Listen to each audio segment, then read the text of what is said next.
Hello X Level, berjumpa lagi dengan Teacher Herlina dalam pembelajaran tematik. Ya, kita masuk ke tematik 5D, muatan bahasa Indonesia. Sebelum kita memulai pembelajaran, ada baiknya kita berdoa terlebih dahulu. Oke, mari kita berdoa. Puji dan syukur ya Allah buat segala berkat-Mu, buat segala anugerah-Mu. Saat ini kami Tuhan Yesus mau memulai pembelajaran kami. Biar kiranya ya Allah Engkau yang membuka hati dan pikiran anak-anak X Level sehingga mereka dapat mempelajari setiap materi dengan baik. Terpuji namamu ya Allah, hari ini kekal sampai selama-lamanya. Amin. Oke, anak-anak teacher, kita masuk menjelaskan pengertian dan ciri-ciri pantun.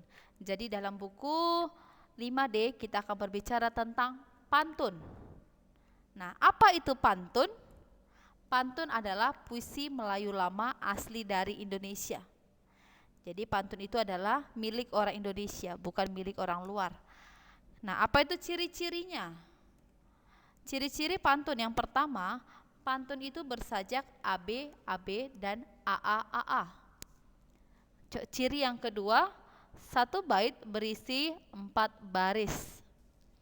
Ciri yang ketiga, tiap baris terdiri atas 8 sampai 12 suku kata. Contohnya, teacher akan mengambil satu baris dari sebuah pantun. Tinggi kokoh, berdiri gagah. Nah, satu baris itu ada 4 kata. Sedangkan suku katanya, kita perhatikan di kata tinggi.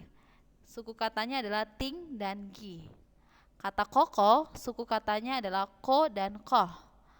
Kata berdiri, suku katanya adalah ber, di, dan ri. Dan kata gagah, suku katanya adalah ga dan ga. Jadi ketika kita menghitungnya ada 9 suku kata di setiap barisnya.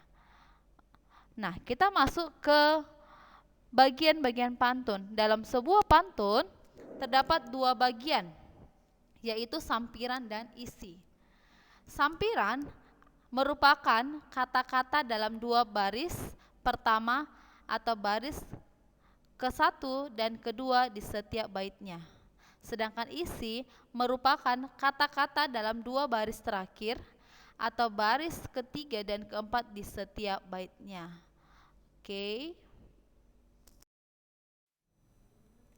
Oke, kita masuk ke contoh pantun. Oke, dengarkan Teacher Herlina membaca pantunnya. Bersinar terik sang matahari, bagai api panas membawa, rajin berolahraga bela diri, badan kuat, hati gembira. Oke, perhatikan kita masuk ke ciri-ciri pantunnya. Nah, di situ di setiap akhir barisan Teacher Herlina memberikan tanda merah I, A, I, A. Nah, itu pada pantunnya, pada ciri-ciri pantunnya itu berarti pantun tersebut bersajak AB, AB. Oke, bukan IA, IA ya, kita ganti sesuai dengan ciri-ciri pantun yaitu AB, AB. Nah, di ciri-ciri pantun juga dikatakan bahwa baris pertama dan kedua pada pantun disebut dengan sampiran. Sedangkan baris ketiga dan keempat itu disebut dengan isi pantunnya. Nah, anak-anak teacher, pantun juga memiliki beberapa jenis. Antara lain ada pantun anak-anak, pantun orang muda, dan pantun orang tua. Oke, teacher Rena akan menjelaskan yang ketiga ini. Oke, kita masuk ke yang pertama, pantun anak-anak. Pantun anak-anak adalah pantun yang berkaitan dengan dunia anak-anak. Ingat ya, yang berkaitan dengan dunia anak-anak. Contoh pantun. Oke, dengarkan Teacher Herlina membacanya. Terbang rendah burung kutilang, hinggap di dahan sambil menoleh. Hatiku senang tidak kepalang, ayah pulang membawa oleh-oleh. Nah, jadi isinya itu adalah tentang dunia anak-anak. Kalau ayah pulang membawa oleh-oleh berarti itu adalah kesenangan daripada anak-anak. Jadi anak-anak teacher perhatikan isinya. itu menunjukkan pantun itu jenis apa.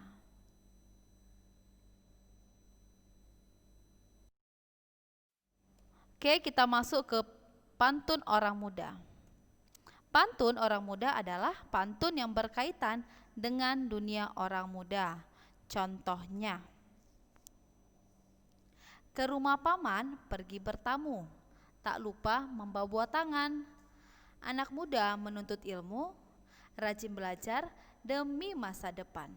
Oke, itu adalah contoh daripada pantun orang muda. Simpanlah. Oke, kita masuk ke pantun orang tua.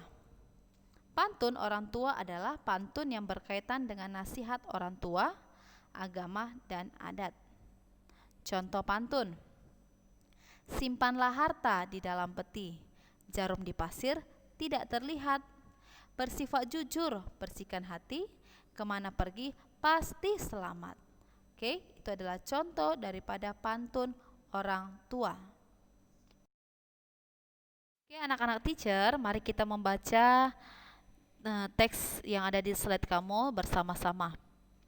Di kantor RW diadakan rapat membahas kebersihan taman umum di lingkungan rumah warga. Banyak warga yang hadir pada rapat tersebut, termasuk Ayah Nina. Warga menyadari bahwa kondisi taman umum di lingkungan rumah mereka sudah tidak terawat lagi. Akibatnya, warga tidak mempunyai tempat yang nyaman untuk berolahraga. Dalam rapat tersebut, Pak RW mengajak warga untuk melakukan kerja bakti di taman umum tersebut. Mengikuti kerja bakti merupakan kewajiban setiap warga. Dalam kerja bakti tersebut, setiap warga memiliki tugas masing-masing. Hasil kerja bakti tersebut dapat dinikmati oleh semua warga. Setiap warga berhak atas lingkungan yang bersih dan sehat. Nah, dari teks tersebut dapat disimpulkan bahwa kekuatan masyarakat terletak pada ikatan kerjasama. Pentingnya kerjasama dalam masyarakat dapat diungkapkan dengan sebuah pantun. Oke, kita lihat contohnya sesuai dengan teks tersebut. Turun ke payah memetik kangkung, hati senang dibantui si dia.